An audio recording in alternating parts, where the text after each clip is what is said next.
Hello, welcome to another episode of A Transplant Tale. I'm your host, Sarah Adeji, and I'm here with my guest, Michelle. Hey, Michelle. Hey, Sarah. How are you? I am great. How are you? Doing well, doing well. So let's get into your story. So I know you're originally from Kansas City like me, but where have you lived? Well, I've had permanent residence, I guess you can say, in Memphis, Tennessee, Baton Rouge, Louisiana, Philadelphia, Pennsylvania, and Kansas City, Missouri.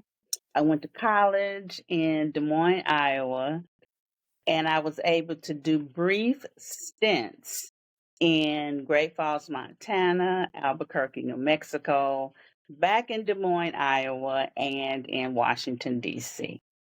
So, So pretty much all over the United States. No, I love that. So I know that's a lot to like retrack over, but what led you to those opportunities to live in those places? And you can start wherever, with whatever location. well, the first one, Des Moines, was college. I went to Drake University, so of course I was there about 4 years. Came back to Kansas City in the summers, of course, but being there 4 years, I mean, you kind of live there. So Yeah. that's where I was. And my next place, besides Kansas City, was Memphis, Tennessee. I moved there for work back in 1993, a whole century ago. Yeah. And it was an interesting experience while I was there. I enjoyed it, stayed there almost 10 years. And then where to next? You want me to tell you more about Memphis or you want me to go in order? We can talk about Memphis and then we'll go to the next one. Okay, well, Memphis, like I said, I came there for work and I knew one person that I knew was there.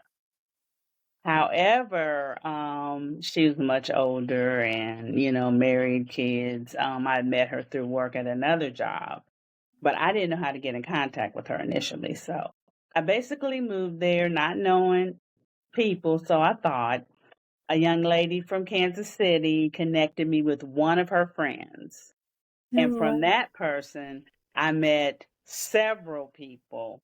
So I had wow. a little group of friends that I kind of was able to make a relationship with and have, kind of a little family there.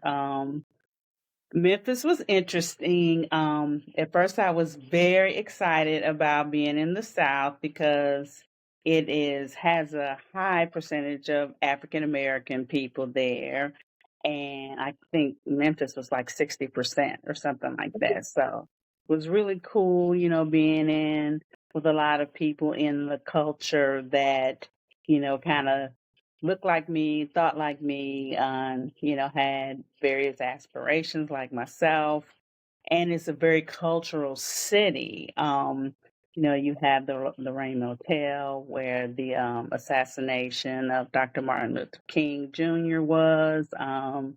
You have various historically Black institutions, not necessarily just meaning colleges, but just museums, restaurants, just a variety of things. And I truly enjoyed getting to know that city and getting to learn that region. I had a sales job, so I had to travel to northern Mississippi quite a bit for some of my accounting.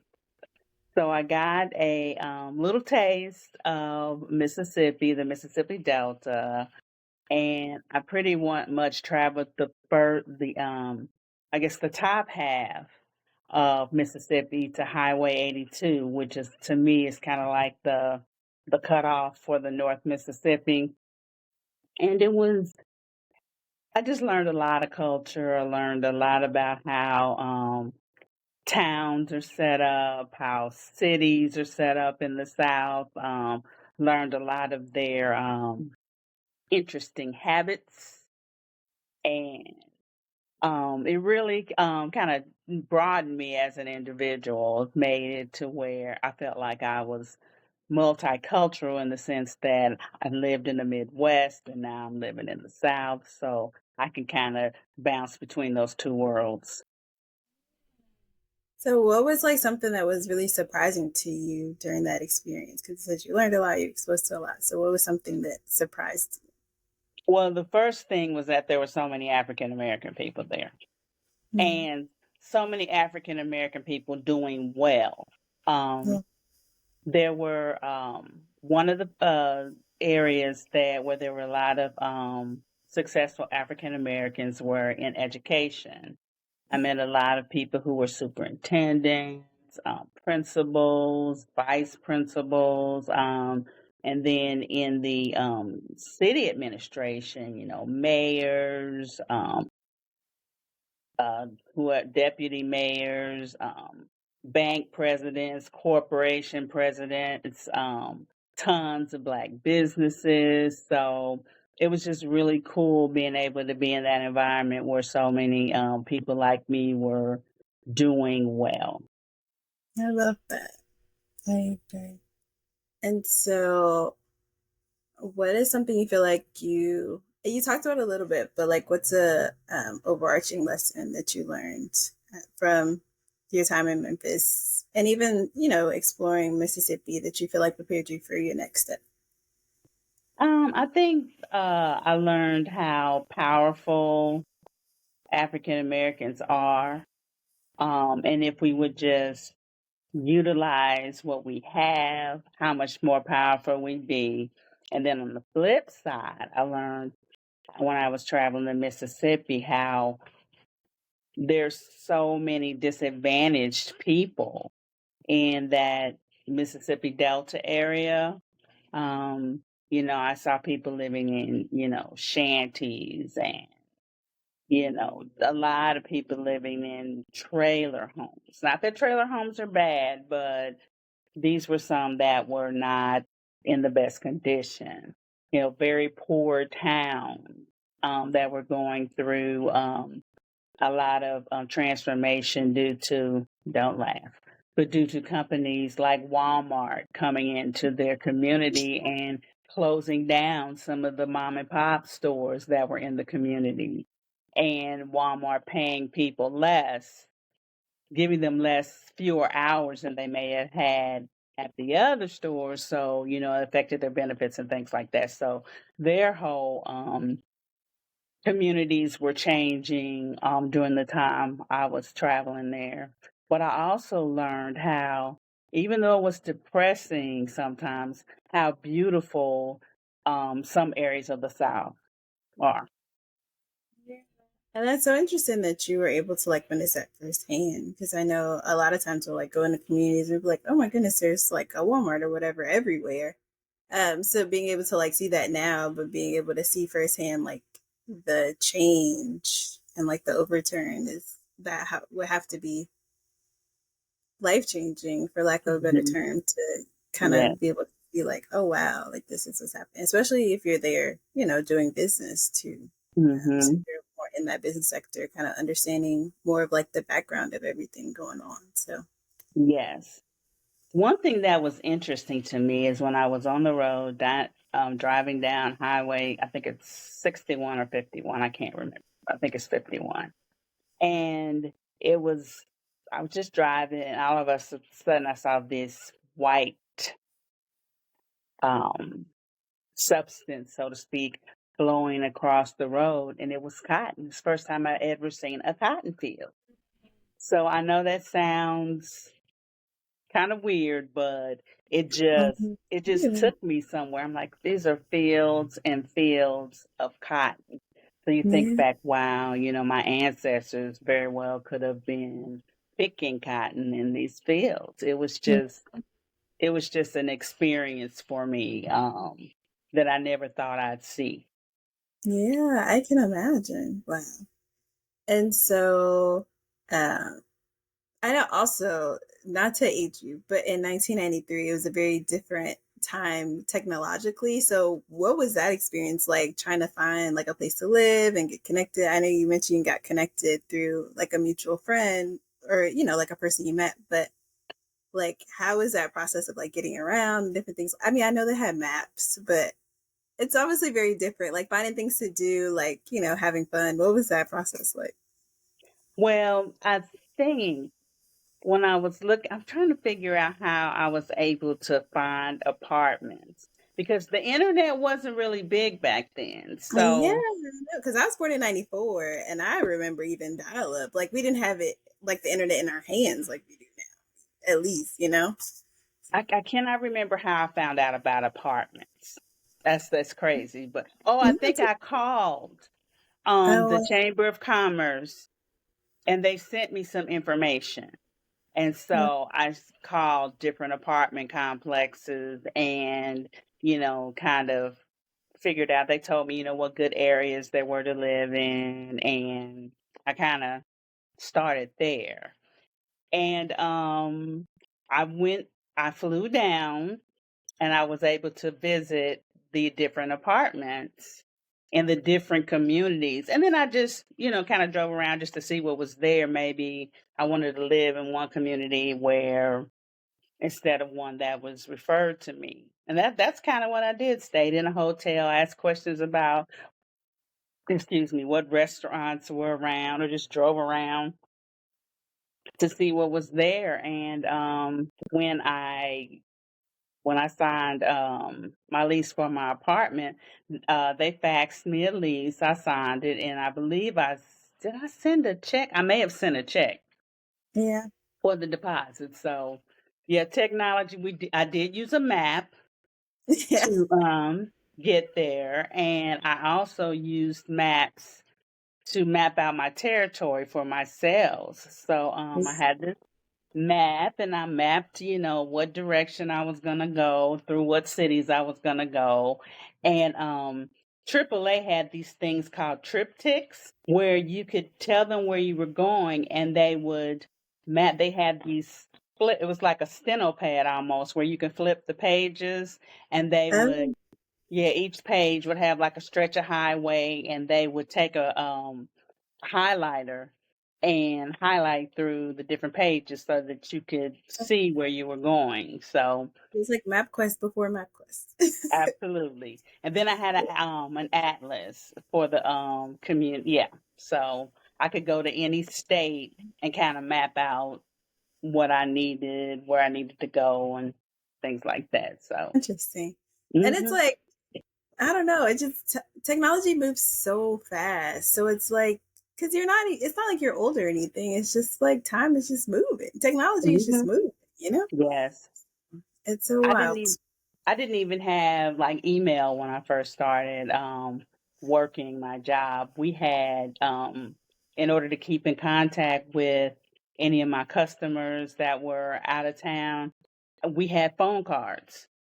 So Wow. or we had or a number that we would call and then, put in our 10-digit code and we're able to contact people that way. But there was no email. Yeah. Mailed a lot of things. Yeah. Okay, so you're in Memphis, 10 years rolls around. What are next steps? Did you move back to Kansas City? Did you get a new job? Like, where'd you go from there? Well, it's kind of interesting because in the middle of the Memphis period, I took a different job and Oh, moved to Baton Rouge, Louisiana, wow. and stayed there 2 years and had to get the heck up out of there. So I went, Wow. so I went back to Memphis for a few years. Then I came back to Kansas City. Why?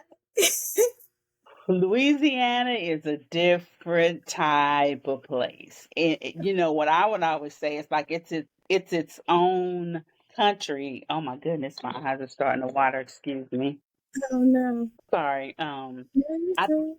it's like its own country within the United States. Lots of poverty. Um, the culture is really, really different. I found that, of course, people are kind of close knit, but they're a little cliquish. When I was there, just about every day after work, the people that I met, I knew one person before I moved there, and then I met a person that was affiliated with an agency, with a company I worked with a school I worked with actually, because I was in recruiting, and we became good friends. So every night I would meet them at this particular place where they'd go to happy hour. And most during the week I was gone. So when I came back on the weekends, I kind of didn't have anything to do. But when I was there during the week, every day, happy hour, or either over somebody's house during the week, having a gathering. Oh And wow. then during starting at the beginning of Epiphany in January, that's kind of when the carnival season started. So you think they were really going places during the week, during that during the regular week, during that carnival season, there was some Whole city partying shut going on. There was some partying going on. I'm like, what? I don't down. think I can hang with this. That So, is what was interesting is that from the week before Mardi Gras through the week of Mardi Gras, the schools were out, the colleges were out. And I guess it was because, religious holiday plus people gonna party anyway. So right. I guess they just left it open for you to party instead of you having to skip school and work. And my company thought that was so weird that I couldn't schedule any appointments during that time frame. They were like, "Well, why are you not going to any campuses?" I said, "Because they're out of school in Louisiana." So I ended up having to travel to some of my other territory during that time frame in order to, keep up with my appointments. My territory there was Southern Mississippi, Louisiana, Alabama, Florida, Mm-hmm. Florida Panhandle. So I Okay. think that's it. Yeah. So I did a lot of driving Yeah, during that sounds time. pretty good. But it was wonderful because once again, I got to see a different area of the country, see how people live differently. And it was beautiful. Louisiana is very pretty, even with the moss, Spanish moss on the trees and, all the wildlife and all the swamps. It is a beautiful place. Um, yeah, so yeah, that was Well, Baton Rouge was rough for me. I'm glad you made it out. Yeah. And went back to Memphis for a few years, and then my sister got ill, Oh, um, and I came back to Kansas City to kind of try to help her out. you were there for her. And so Yes. then what prompted you to make your next move and where was it to? My next move actually out of town was actually when I moved to Philadelphia back Yeah. in 2018. Yes.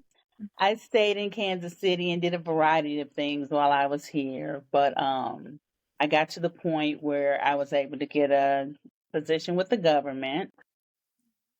I first worked with I worked with the USDA, and I worked with a particular agency within the USDA that worked with conservation.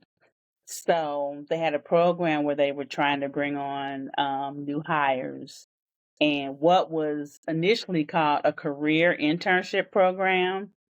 But when President Obama came into office, he ended any career internship programs because he said it wasn't fair, basically, to the general public. He was trying to have more transparency in federal hiring.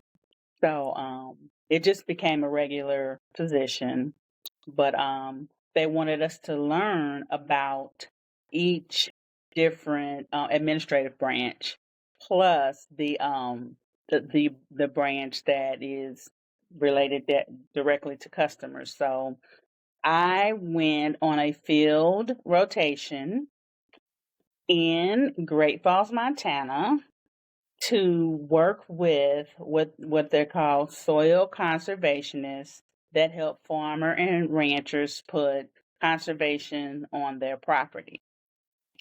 What does that mean?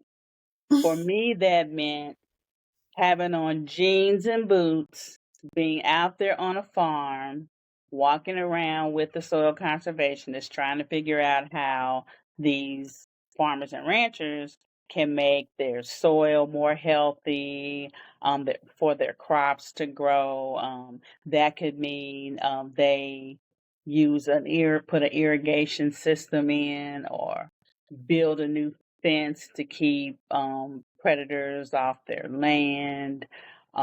It could mean a variety of things. It could be providing some vitamins for cattle so that they can become strong and they'll be able to sell their beef from the cattle. And that was interesting being in another area of the country because I was at least, I want to say 6,000 feet above sea level. So Oh, basically in the mountains, kind of yeah. Cascade Mountains. There was a blizzard on May 1st. As I was driving in, I drove from Kansas City to Montana Oh through my goodness. through Iowa, South Dakota, Wyoming to Montana. It took us How 3 days. far? Well, I was only allowed to drive 8 hours a day. So, Wow. and we took in some sights along the way. Of course. Got to That see long. Mount Rushmore. Oh yeah, got to see Mount Wow. Rushmore. Got to see all these little museums that they have in these small towns in that part of the country. It's like that's how they make their tourism money. Yeah. For example, the town that they used for Dances with Wolves for making that movie, they Mm-hmm. actually that's a tourist destination and it actually is an older town. Um yeah, it was really I learned a lot about history living in Montana, so to speak, because traveling to all these ranches and things like that. Saw a variety of animals. When the home on the range song when they talk about the deer and the antelope, yes, saw both of those. Saw mink, saw rattlesnakes, Ooh, I would have been um, running. elk, buffalo. Wow. What else? Other creatures too, and some that I didn't see but felt as I was walking through tall grass. Um, And in addition to working there, since we were going to be there for 3 months, me and one of my coworkers um, decided that we were going to take advantage of some of the cultural things that were going on. So Yeah. we put together a map and a schedule, and every weekend we went to a different part of Montana to learn to participate in activities. We went to a ghost town. We went to, I think, two Native American powwows. Went on tour to reservation, no, two reservations. Um, Followed the Lewis and Clark Trail. There's a lot of historical parks. Went to Little Bighorn and saw the monument to that. So I did a lot in Montana besides work. It was a really great experience. Um, I don't know. Well, I would do it again to visit, but because there's a lot of nature there and a lot of history. We went to Yellowstone Park, all of that. But I don't think I want to live there because it gets too cold. That's fair. Colder than Kansas City. Much Wow. colder. Cold. Yes. It's really cold. Yeah. So, the second place I went was Albuquerque, New Mexico. I stayed there for 4 months. and got to learn a little bit about Indian, well, Native American reservations, pueblos. Went to the Albuquerque balloon fiesta. That was great. So traveled a little bit across New Mexico to see some of the. They have a lot of artists that live there. Um, they make a lot of silver and stone jewelry, and it's mosaics. Went to Des Moines. Exciting, not really. And then I went to Washington D.C. and stayed there about 3 months, and basically did DC stuff. You know, everybody knows the DC stuff. But the cool thing about it was our home base was in Portland, Oregon. So I Oh got to wow. go to Portland 4 times a year, and I really liked Portland. Mm. I wouldn't want to live there, but I really liked it. So what made you really like it, and what makes you not want to live there? Um, the air is clean. I mean, it's just fresh air. A lot of the restaurants use organic foods, and to purchase organic foods like fruits and vegetables and things like that, it's not marked up like it is in the Midwest. Lots of wineries, waterfalls, parks. It's just a nice place. Walkable. Have little transportation wise, it's easy to get around. They have the car lane, the train lane, and the bike lane. Oh So, wow. and the car lane to me is the most narrow. So I used to say the car is the enemy in Portland.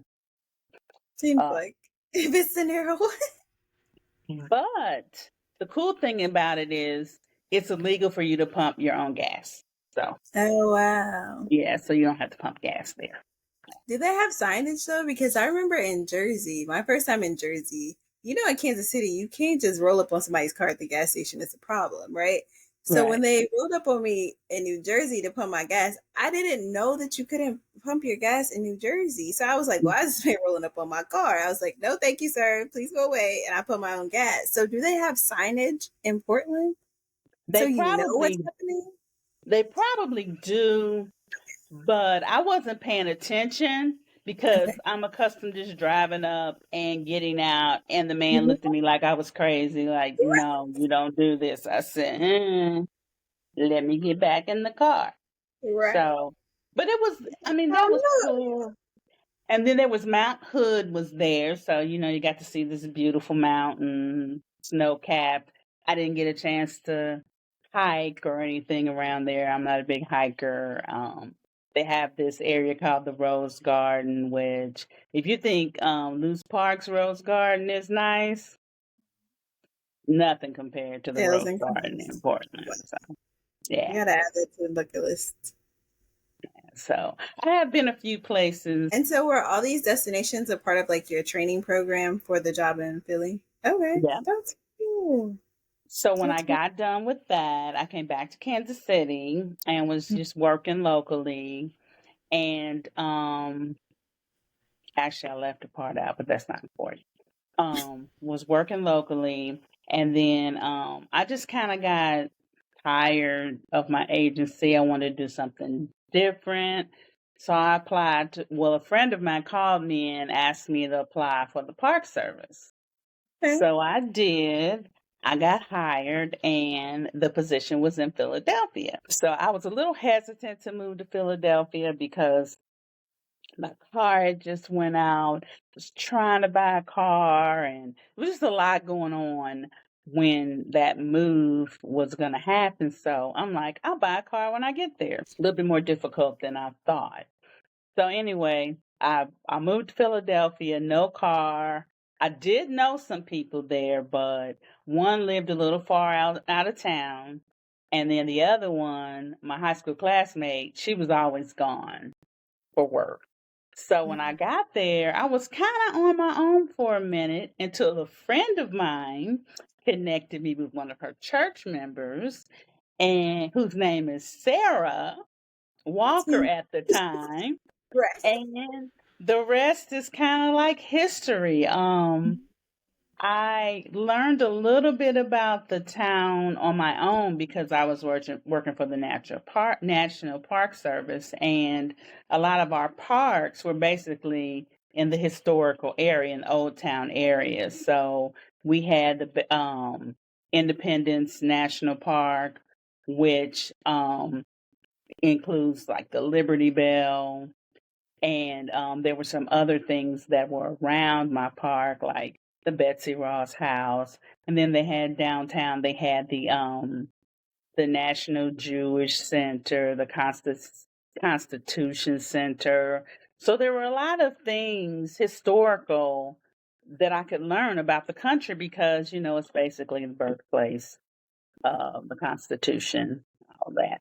But I just had the most wonderful time getting to know Sarah, and we developed a group of friends that were like family.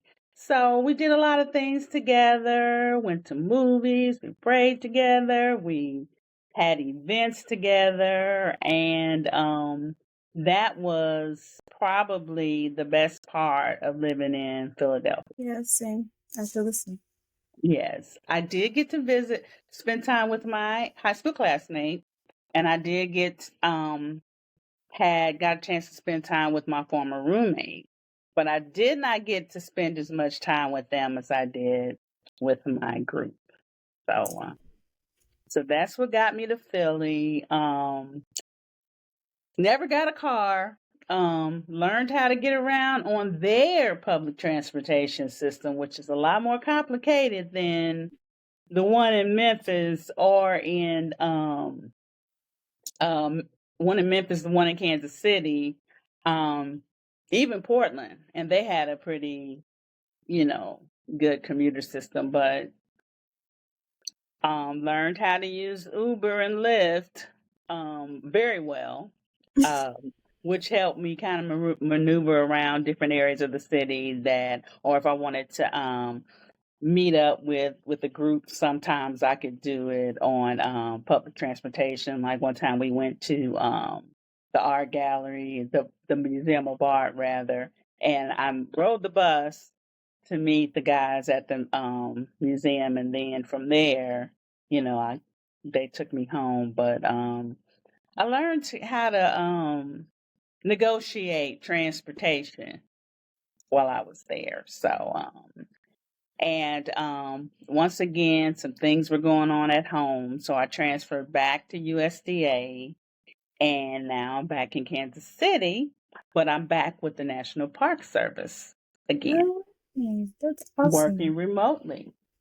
No, So that's even more awesome. And I think it's nice to work remotely, like when you're established in a place. it You is. don't feel like it's so like, oh, I need to like get ingrained in the community and like, connect with the people because you have your people in your community. So what do you feel like were some learning curves, or did you feel like you had any learning curves because you've been gone for what, probably like 5 years, yeah, about 4 years, hmm 4 or 5 years, before you came back, and even like with the Memphis and Louisiana, like what do you feel like after being gone for multiple years and coming back to home? Like, what do you feel like were some learning curves, ways that you had to adjust, and like lessons learned and new perspectives that you had? when I moved to Memphis, it was a big learning curve because the culture and the I can't think of the word. The culture and community of the South is just different. People think differently. It's in the Bible Belt, so everything pretty much revolves around church. In some way, shape, or form, it revolves around church. Was a little different from in the Midwest. So many people graduated from historically Black colleges and universities. I didn't realize that. I guess I should have, but many of the people who lived in Memphis left and went to like Howard, Hampton, FAMU, Tuskegee, all of those. I also it was a huge, like I said, melting pot of African Americans. So there were a lot of transplants that lived there. And I became friends with those people, which also helped me learn about other communities and other cultures. Um, so I guess the biggest learning for me there was just adapting to having so many African American people in one um, community, because of course that brings along other issues as well. You have kind of like a class system within. There are a lot of prominent African Americans from the civil rights movement that are still living there. So their thought processes about things, how things should be in communities, is a little different. I felt like Memphis is still tied to the assassination of Dr. Martin Luther King Jr. I won't say they can't let it go because it's not something to let go, but they're just the race relations issue is still very, at least when I moved there, it's very prevalent. Gotcha. And I wasn't accustomed to that, having race in the newspaper every day. So, Louisiana, the best takeaway from that is I probably should have never moved there in the first place. Well, it was a hasty decision Gotcha. to take the job, and when I got there, I just was not happy. You know, it was difficult for me to kind of find my way in Baton Rouge, and I drove to New Orleans a lot, just for entertainment, to kind of feel like I was in a city, to go shopping, to meet up with people, my friends there. But just that whole culture, I can't explain how different it is, but it is very, it is also, um, really tied to religion. I'm sure you guys know that already. So the caste system, so to speak, amongst African Americans, Creole versus non-Creole, light skin versus brown skin versus dark skin. You had a lot of that going on there too. So that was something I didn't like very much, but it is what it is. And how do you feel like that affected you, like moving back home? Ironically, when I moved back home, I wasn't real happy because I had already had, group of friends. I had, activities I participated in, organizations I was belonged to. I had a pretty strong setting in the community. I was in their Leadership Memphis group. Through this last job I had, I interacted with a lot of the city leaders. So, and then I come back to Kansas City and just kind of like, what am I going to do? So, Right. it was it was difficult finding my way back in Kansas City, but I eventually did by reconnecting with some of my friends from high school and college and things like Awesome. Awesome. So, what is some advice that you would give someone who is looking to be a transplant? that.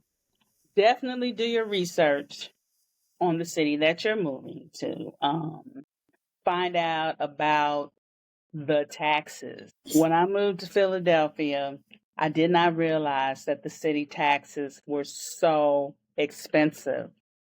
We just talked And about that in another episode. really, those city taxes are so expensive. And I made, because of the cost of living, my salary was $10,000 more than what I was making in Kansas City. With all those taxes I had to take out, I was almost bringing home the same amount of money. Not Wow. not maybe within $1,000 or $2,000, which to me, that's almost the same amount of money when you're talking about how expensive it is to live in it was to live in Philadelphia. So definitely look into those type of things, city taxes, state taxes, what is required of you when you're filing your income taxes. Look into all of that. Um, Network and try to find someone who knows someone who lives there, because that's your in to the city, and they can help you adapt. They can point you in the right directions of where to live, what to do, and if you're in any organizations, reach out to members of your organizations in that city. Um, you will find that I always, that they say there's is it 6 degrees of separation, or is it seven? I think it's 6. 6 degrees of separation amongst people. When you're talking about African American people, it's probably about four. And then when you talk about African American people who went to college, it's probably like two. Because most of the people in cities that I moved to knew someone that I knew from either college, from Kansas City, from another city I lived in. Um, it's really small. And then when you start talking about LinkedIn and you get on LinkedIn and you see, oh my gosh, this person knows so get out there and find out who knows whom. Um, Always check on what the commuter system is like, because if you have a car, you need to know what parking is like. Like in Philadelphia, parking is the Pay for car is it. the enemy. Parking is not your friend. Right. But in cities like Memphis, it's very difficult to get around without a car because the public transportation system is not sufficient for that. What other type of things? Um, if you're a woman or a man moving by yourself and you're moving into an apartment, try not to move on the ground floor. That's a Someone told me that if you're living alone, try not to live on the ground floor. Although I did in Philly, but you know, that's what was available. And but yeah, like you were kind of back a little bit. back in the gated community. Yeah. Do your research on where to live. Find out about the different communities, who lives in those communities.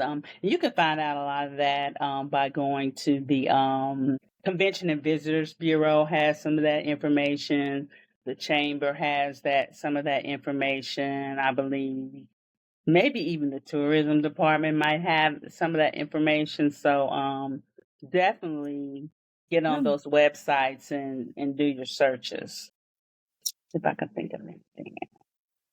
And see if it has, like if you're a cultural person, see if it has the museums, those type of the arts, the theater that you like to participate in, the sports teams.